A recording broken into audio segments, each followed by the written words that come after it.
Benar Tuhan, bagi kami Engkaulah segalanya Tuhan. Terima kasih Tuhan buat hari ini Tuhan. Kami ucap syukur Kau ada terus bersama dalam kehidupan kami Tuhan. Kami ada di tempat ini bukan karena kekuatan kami Tuhan. Bukan karena kami mau, tapi kami percaya bahwa itu semua karena Engkau Tuhan. Karena Engkau mengasihi kami. Karena Engkau ada bersama kami. Terima kasih Tuhan, sebentar hamba-Mu akan menyampaikan kebenaran firman-Mu Tuhan. Urapi hamba-Mu Tuhan. Pakai hamba-Mu, lidah bibir hamba-Mu Tuhan. Dan biarlah Tuhan Yesus, hikmat bukan hikmat manusia tapi hikmat daripada Tuhan ada di atas kami Tuhan. Agar kami boleh mendengar dengan lebih baik Tuhan. Agar kami boleh mengerti dengan lebih baik Tuhan. Agar kami boleh memiliki rema daripada setiap firman-Mu Tuhan. Terima kasih Tuhan, kami siap mendengarkan firman-Mu. Haleluya. Amin. Shalom semuanya. Apa kabar? Silakan duduk. Wow, saya udah 3 hari gak tidur. Saya mau mengucapkan banyak terima kasih buat Pastor Andi, Pastor Lia yang sudah memberikan kesempatan buat saya ada di atas ini. Dan saya percaya waktu saya ada di sini bukan karena saya bisa, bukan karena kekuatan saya, tapi seperti saya selalu bilang bahwa semuanya karena Roh Kudus ada di dalam saya. Amin. Amin. Pastor Andi sudah bicara di awal minggu mengenai family first. Keluarga adalah yang utama. Bicara mengenai kita harus berjuang buat keluarga kita. Kita harus menjadi guardian buat keluarga kita. Dan hari ini saya mau bicara mengenai My Jerusalem. Jerusalem diartikan bahwa itu adalah mengenai keluarga. Keluarga terdekat, saudara, ataupun keluarga dalam komunitas. Tapi hari ini saya mau fokus dengan keluarga yang saudara. Koko, cici, mama, bapak, opa, oma. Keluarga yang benar-benar dekat sama kita. My Jerusalem. Dan sebelum saya masuk lebih dalam lagi, saya mau memperkenalkan keluarga kecil saya.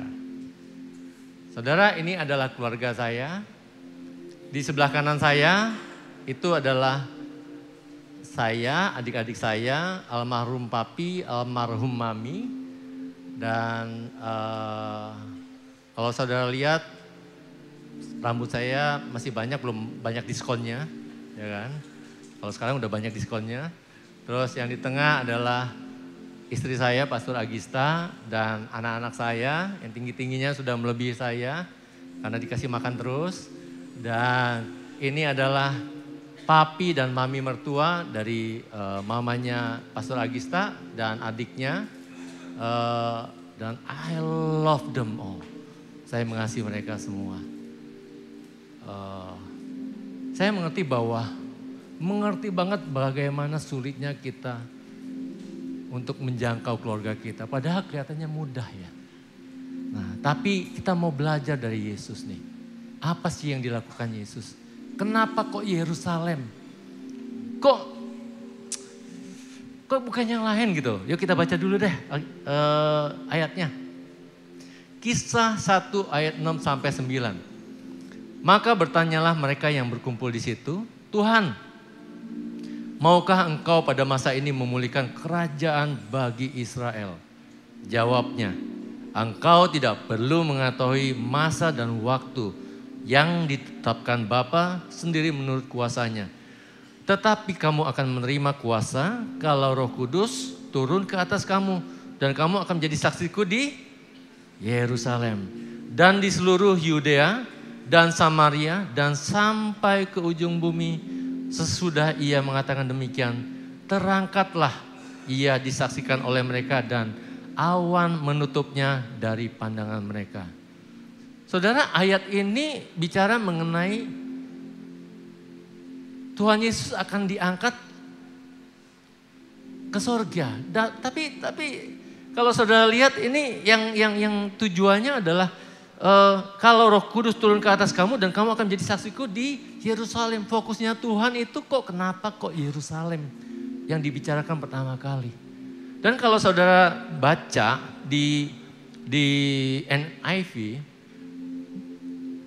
perjanjian yang Inggrisnya dikatakan, kalau di sini katakan tetapi kamu akan menerima kuasa kalau. Sedangkan di NIV itu when, ketika Roh Kudus ada di dalam kamu. Jadi kalau kita bilang ketika itu mengenai waktu. Bukan beda loh, kalau dan if dan when. Kalau ini kan Indonesia tuh kalau masuk. Ya kan? Kalau when itu waktu saudara bertobat, waktu saudara bilang, Tuhan Engkau adalah Tuhan dan Rajaku, Juru Selamatku, aku terima Engkau. Saat itu juga Roh Kudus masuk dalam hidup kita. Saat itu Roh Kudus ada dalam hidup kita. Dan saat itu juga saudara sudah menerima kuasa daripada Roh Kudus. Nah, tapi saya mau balik lagi nih. Fokus murid-murid Yesus bukan itu. Fokus murid-murid Yesus pada saat itu adalah, Tuhan mau enggak pulihin nih bangsa Israel. Pulihin dong. Mereka bicara politik. Tapi Tuhan balikin lagi. Fokus dong. Fokus. Gua itu pengen nyuruh lu jadi saksi. Buat negara. Jadi saksi. Bukan negara. Yerusalem. Yerusalem bicara mengenai keluarga. Jadi saksi buat Yerusalem. Oh, kenapa enggak Yudea dulu dong? Atau Samaria dulu, kan Samaria kan orang-orang yang nggak kenal Tuhan. Orang-orang yang belum tahu tentang Tuhan. Samaria dulu dong. Nah, saya akan bicara lebih lanjut. Kenapa kok Yerusalem? Satu hal, why Yerusalem adalah the first place Tuhan pengen dia ada di situ. Karena satu, Yerusalem is important. Yerusalem penting buat Tuhan.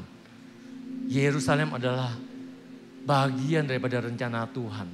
Kenapa bagian daripada rencana Tuhan? Karena rencana Tuhan akan digenapi di Yerusalem. Dia harus mati di Yerusalem tebus dosa manusia. Makanya dia harus ke Yerusalem. Walau bagaimanapun. Walaupun Yerusalem itu tempatnya, dia ditolak, dia dicaci maki, dia dihina. Gak enak banget pokoknya. Gak enak banget. Gak enak banget pokoknya.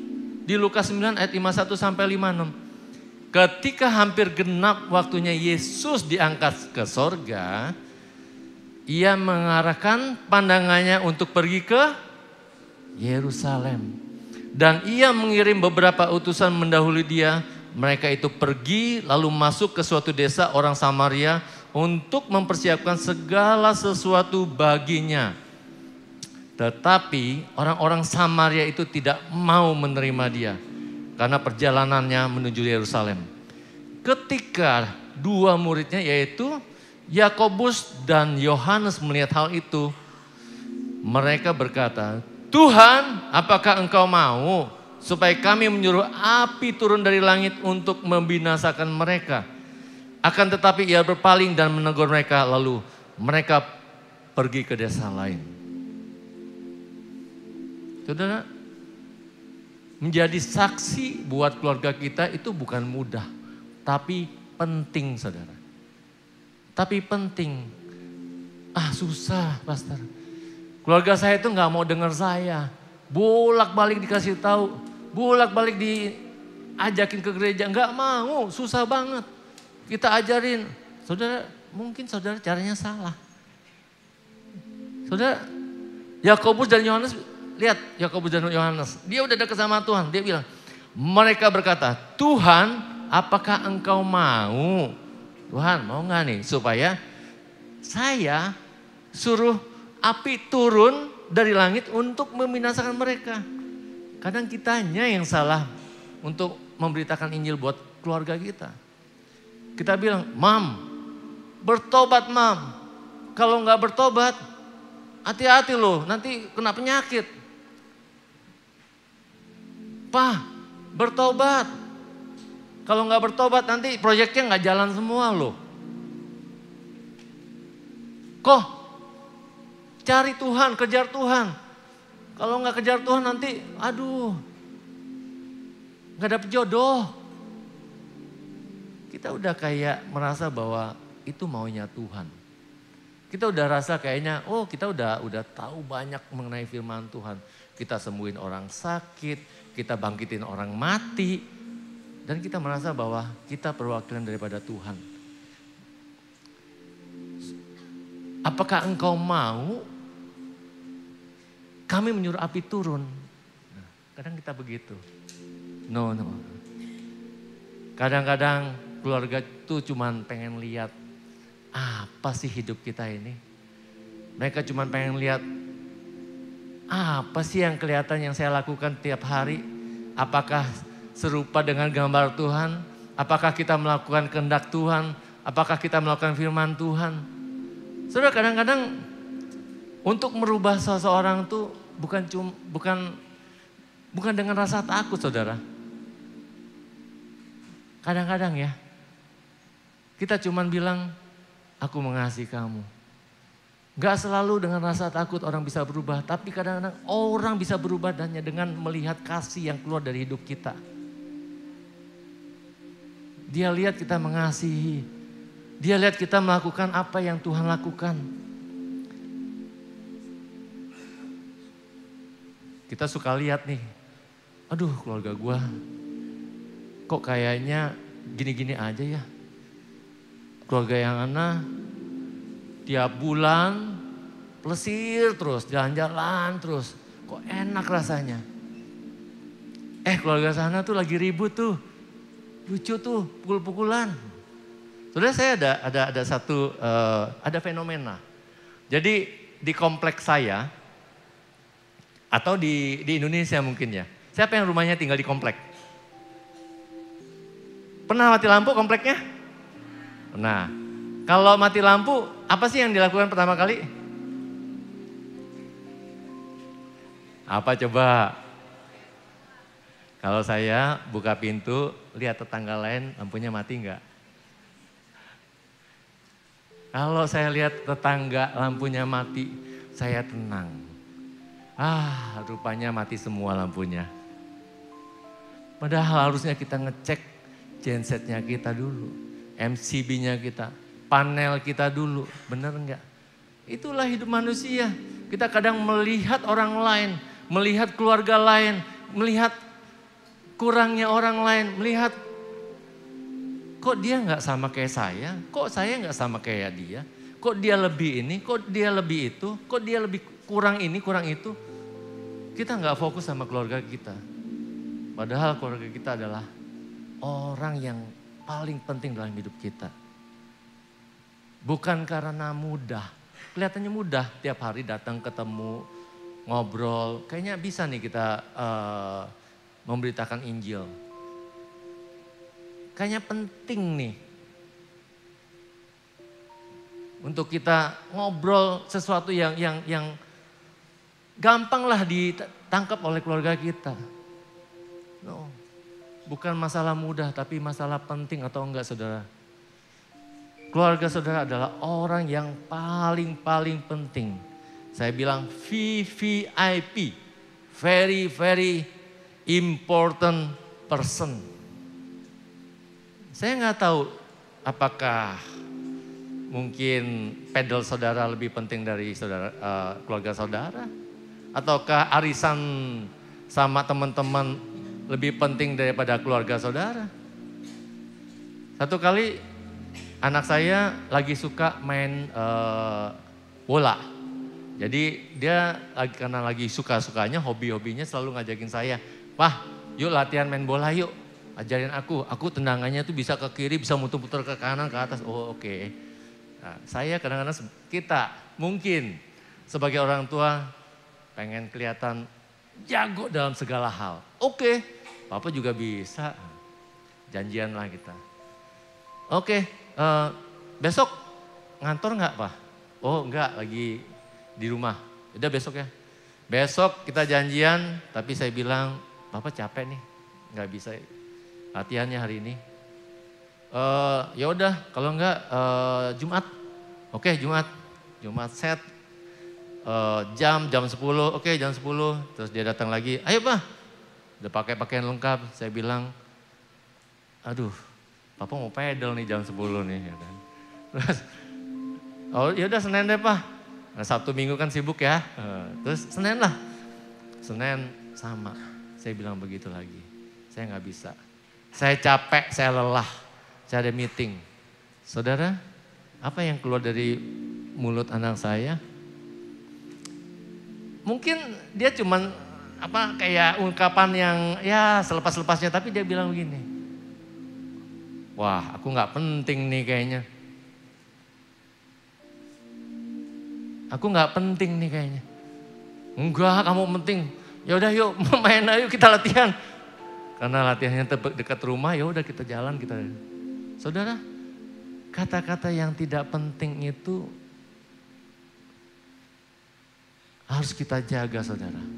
Jangan sampai kita berkali-kali janji sama keluarga A, B, C, D, E, F, G, tapi kita nggak pernah tepatin. Ingat, satu kali waktu dia dalam keadaan down, dia akan bilang, saya nggak penting buat papa, saya nggak penting buat mama, saya nggak penting buat orang itu. Saudara janji sama saya 3 kali, 4 kali saya nggak datang. Saudara akan bilang, saya bukan orang penting buat Pastor Billy.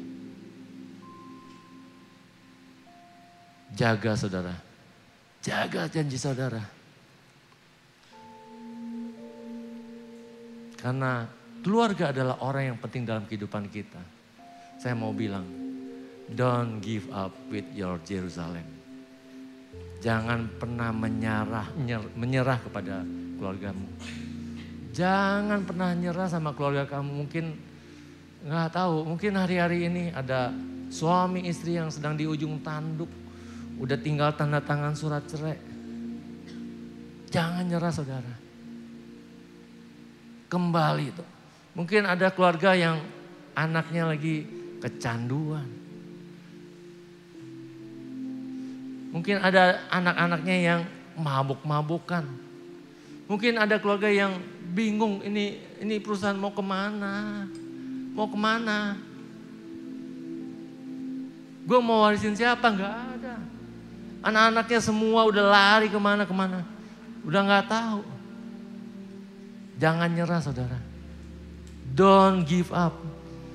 Karena Yerusalem adalah tempat luka, tapi juga tempat kemenangan.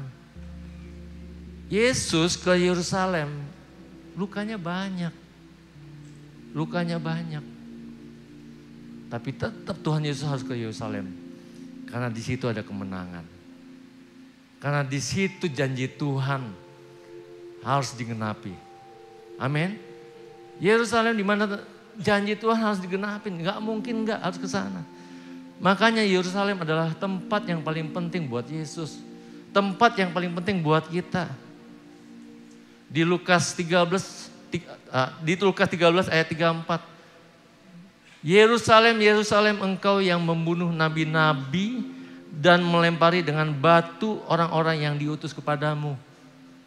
Terus berkali-kali Yesus bilang, berkali-kali aku rindu mengumpulkan anak-anakmu sama seperti induk ayam mengumpulkan anak-anaknya di bawah sayapnya.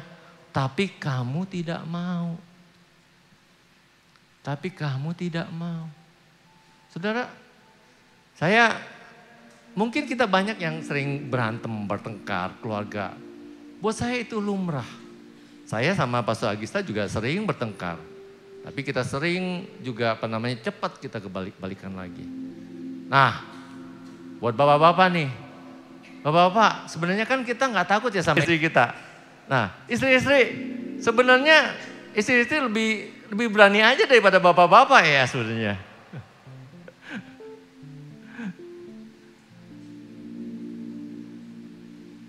Kadang-kadang kita harus mendengar apa yang istri katakan. Dia lebih banyak berdoa, dia lebih banyak ada di rumah daripada kita mengerti anak-anak kita. Jangan pernah give up. Di Lukas 19 ayat 41, dan ketika Yesus telah dekat dan melihat kota itu, ia menangisinya. Saudara, Yesus menangisi kota Yerusalem. Karena dia tahu kota ini akan hancur. Kota ini akan hancur.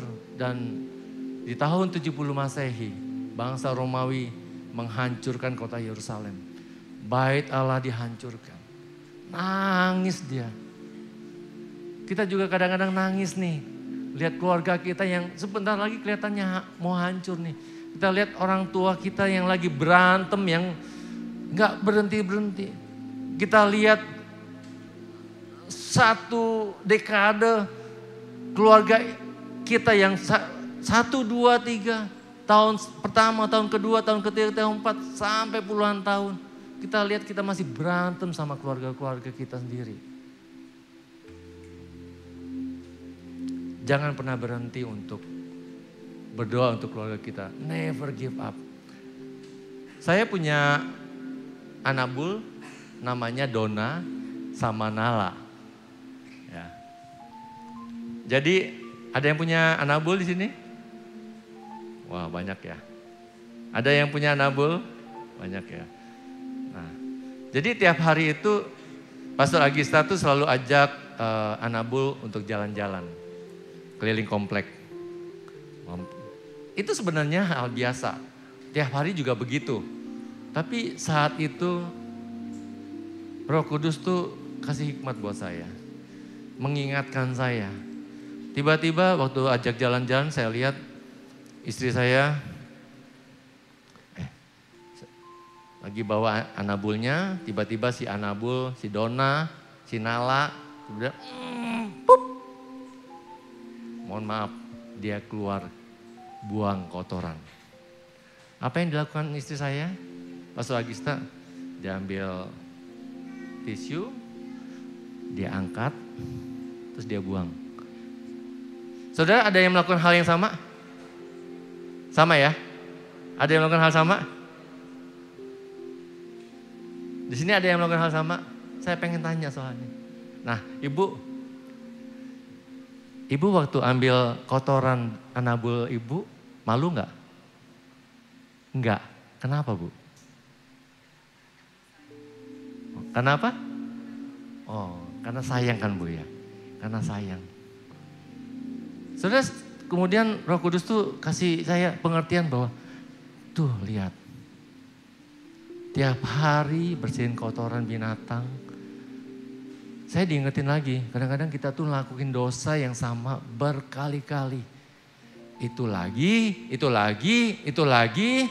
Tapi Tuhan dengan kasihnya dia bersihin dosa kita. Dia bersihin dosa kita. Yang merah seperti kermisi dia bersihin. Gak malu Tuhan. Tapi kitanya gak pernah bertobat. Hal yang sama dilakuin lagi. Tuhan gak pernah give up sama kita. Mohon maaf, bukan berarti saudara mirip anabul saya ya, bukan. No. Saudara lebih ganteng, lebih cute daripada anabul saya. Dan saudara adalah biji matanya Tuhan. Justru karena saudara adalah biji matanya Tuhan, harusnya ngerti. Udah gak, malu kita sama Tuhan. Hal yang sama yang kita bikin nangis buat Tuhan kita lakuin lagi. Stop. Kalau Tuhan gak pernah give up sama kita, kenapa kita give up sama saudara kita? Kenapa kita give up sama keluarga kita? Never give up. Terus berdoa. Never give up.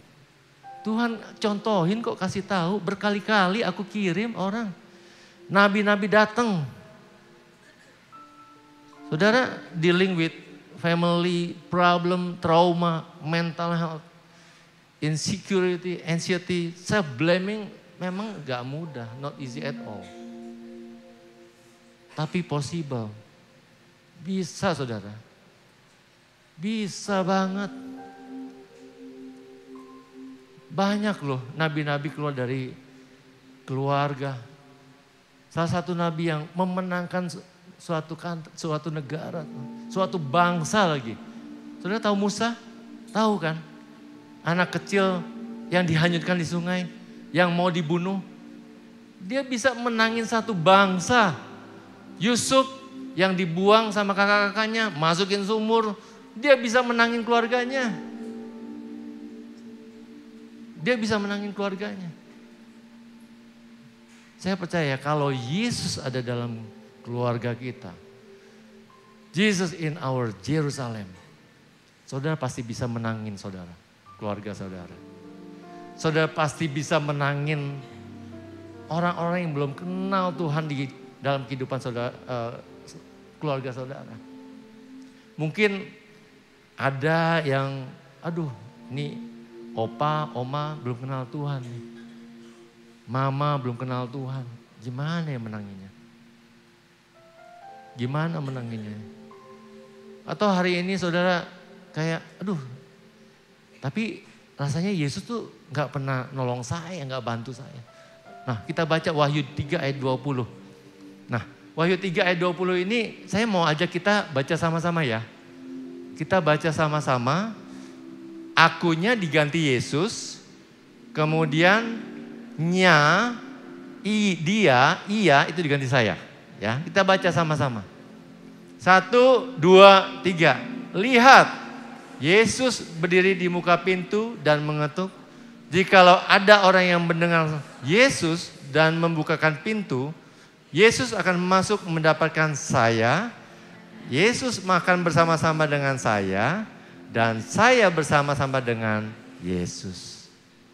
Saudara, ayat ini berbicara bahwa Yesus tuh gak jauh dari kita. Dia ada di pintu hati kita. Di pintu keluarga kita.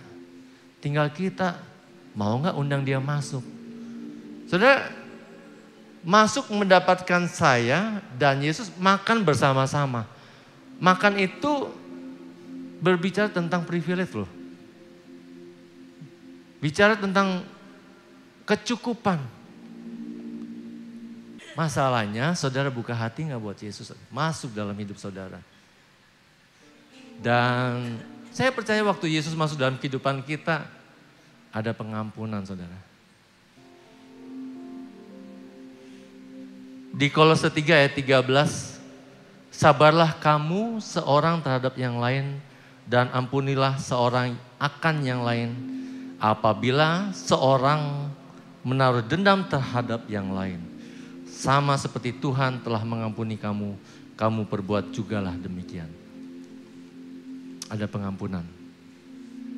Saudara tahu drama seri Indonesia yang paling panjang serinya apa? Sanjung. Kalau saya baca yang paling panjang adalah Tukang Bubur Naik Haji. Ada berapa ratus seri. Kenapa panjang saudara? Kenapa panjang? Karena ada konflik. Setiap seri dia bangun lagi konflik. Setiap seri dia bangun konflik lagi. Bangun lagi konflik. Pokoknya ada problem terus setiap seri. Nggak berhenti-berhenti. Sama. Kadang-kadang keluarga kita tuh konfliknya banyak. Jadi dramanya panjang banget. Dan gak ada pengampunan. Semakin keluarga tidak ada pengampunan, semakin panjang serinya. Sampai berepisode-episode. Sampai berketurunan-keturunan.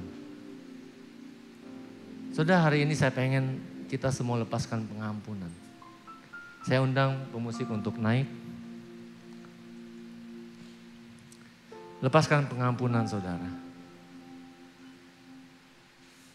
Jangan anggap remeh keluarga kita. Mungkin memang belum sempurna. Tapi itu Yerusalem yang Tuhan percayakan buat kita rawat saudara. Dan kalau Yesus hadir di dalamnya gak ada yang mustahil untuk dipulihkan. Kalau Roh Kudus sudah ada dalam hidup kita, Dia pasti memampukan kita. Dia pasti buat kita ngejalanin segala sesuatunya. Dikatakan di Yohanes 14 ayat 26, tetapi penghibur yaitu Roh Kudus yang akan diutus oleh Bapa dalam namaku, Dialah yang akan mengajarkan segala sesuatu kepadamu. Mungkin saudara hari ini bingung, gimana saya menginjili keluarga saya? Gimana saya untuk bertahan dalam keluarga saya yang kayaknya udah amburadul, sudah gak ada harapan. Roh Kudus mengajarkan segala sesuatu, saudara. Sometimes saya sendiri kadang gak ngerti kok saya bisa ya melewati ini ya. Gak ada di pikiran tuh, gak ada di pikiran. Tiba-tiba sudah beres ya masalahnya. Itu Roh Kudus, saudara. Ketika saudara tiba-tiba, bisa melakukan ini, bisa melakukan itu. Saya bisa ngomong loh sama orang yang belum kenal Tuhan. Itu Roh Kudus, saudara. Tapi dia juga mengingatkan akan semua yang telah kukatakan kepadamu. Roh Kudus juga mengingatkan kita, enggak cuman mengajarkan, enggak cuman harus gini, harus gitu. Tapi Tuhan Yesus, Roh Kudus selalu ada dalam hidup kita untuk menjadi alarm, saudara. Konflik boleh ada, tapi biarlah konflik itu jadi alarm buat kita bahwa Tuhan mau turut serta dalam menyelesaikan setiap masalah hidup kita. Karena kita mau naik level, keluarga kita mau naik level. Amin.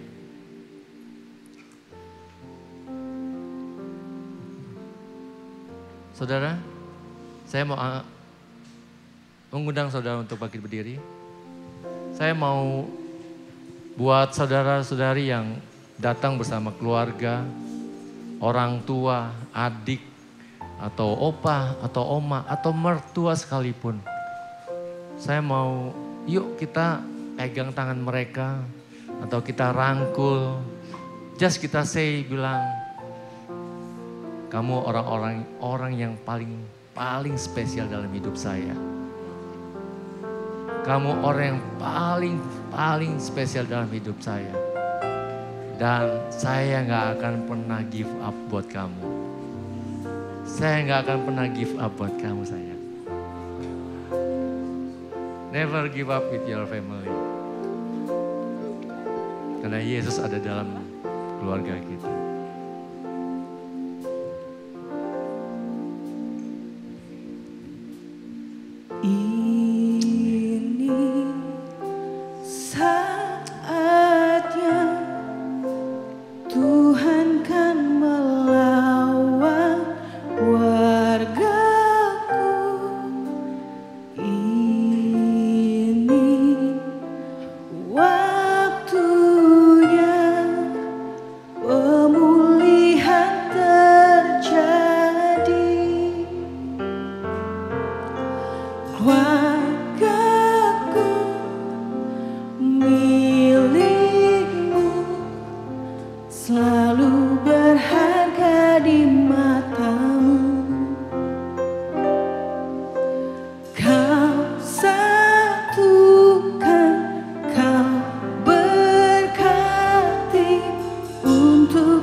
Buat saudara yang sedang mengalami pergumulan hari ini, minta Tuhan. Saudara, ada satu hal yang saya cukup sedih, saya sesali. Ketika sebelum papi harus meninggalkan saya, dia cuma minta saya ajak dia ke makan kepiting. Bil, kapan makan kepiting? Papi mau banget nih.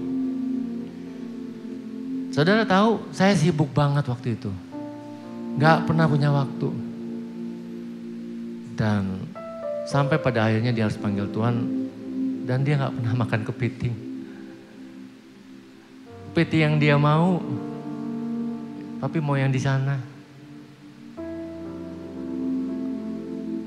Saudara, jangan sampai itu terjadi, saudara. Kalau saudara punya orang tua, punya mama, punya papa, mereka mau makan, ajak mereka, anak-anak saudara, ajak. Jangan sampai terlambat, saudara. Saya terlambat, saudara. Jelas keinginan dia saya nggak bisa kasih. Hari ini, kalau saudara diingatkan untuk mengampuni, untuk memberikan kasih lebih buat saudara, buat keluarga saudara, lakukan, saudara. Lakukan, saudara. Only the matters of time, cuma masalah waktu, saudara. Cuma masalah waktu.